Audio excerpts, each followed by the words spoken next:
Approve the 2020 annual reports for the Antelope, Carmichael, Florin Road, Fulton Avenue, and Watt Avenue Property and Business Improvement Districts and provide for the levy of assessments for fiscal year 2021-2022. Property and Business Improvement Districts, or PBIDs, were created as a financing mechanism where property owners enter into a special assessment district to improve their commercial districts.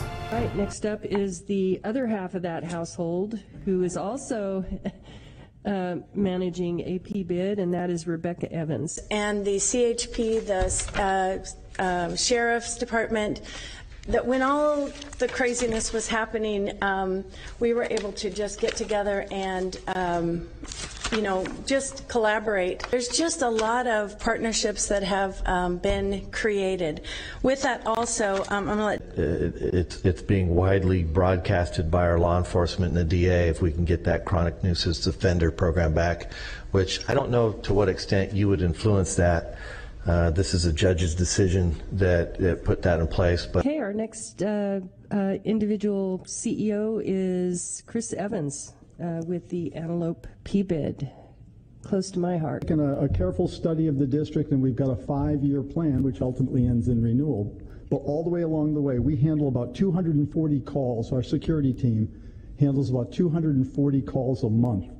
That's 240 calls that the sheriff would be receiving if our security team, which is Watchman, Sacramento Protective Services, and Watchman combined, on our policy of compassionate compliance.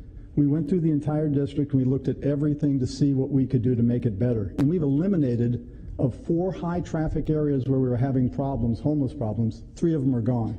We didn't have to move anybody, we just had to change the environment.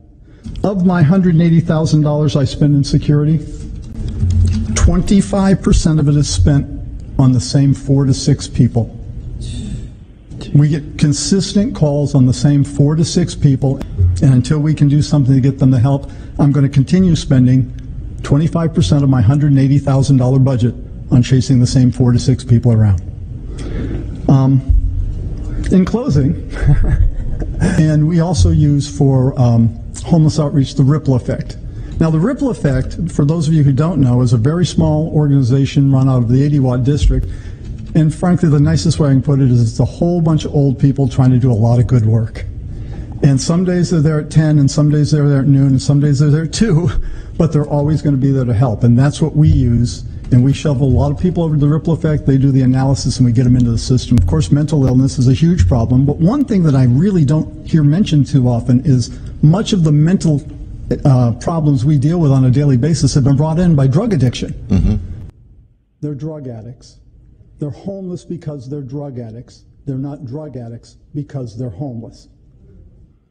That's my reality. You well know, one of the last bastions of hope we have is the chronic nuisance offender program.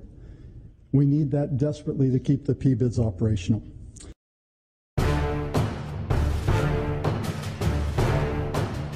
I wanted to say that I wanted to acknowledge your leadership and your just your raw intelligence, and I know that that the way you found a way to actually understand the data on chronic these number of times you're actually collecting and keeping track of how many offenses, and you're able to help the sheriff and the DA in helping you, which I think is genius. It's just really great. I want to say that I really appreciate the landscaping solutions.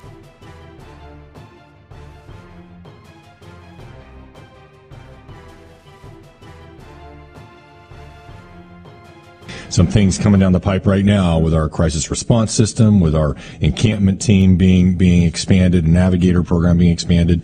I mean, start interacting with the PBID leadership right away to leverage these resources and have a strategy for how you're going to approach these individuals that are the service resistant ones, the ones that you're dealing with again and again. And I appreciate and sense clearly the frustration when it comes to drug addiction and the impacts that it has in the area that you're responsible for. I want to make sure, Ms. Edwards, that you know, as we begin to develop those interventions and we have space and availability for people that are addicted to receive services, that we're working first and foremost with our PBID community so that, you know, we can direct them appropriately. And I know that homelessness is a very complex thing. I know that it was two budget cycles ago that we added hundreds of treatment slots in this county. I don't know whether those are all being utilized. I trust that there's probably more demand than there is ability to meet it, and when it comes to addiction services, but not just about housing. I know there's been this whole approach on housing first that has merit in some regards, but you know, to me, with addiction and certainly with mental illness, the ability to help folks on the spot, I think is key and critical to if we're going to succeed in some of the areas that we're really focused on. And do we need? Yes, we do. I'll move. Sorry. Move to approve. Second. Okay, we have a motion by Supervisor Desmond and a second by Supervisor Kennedy. Please vote. Unanimous vote. And just for the record, there were no public comments.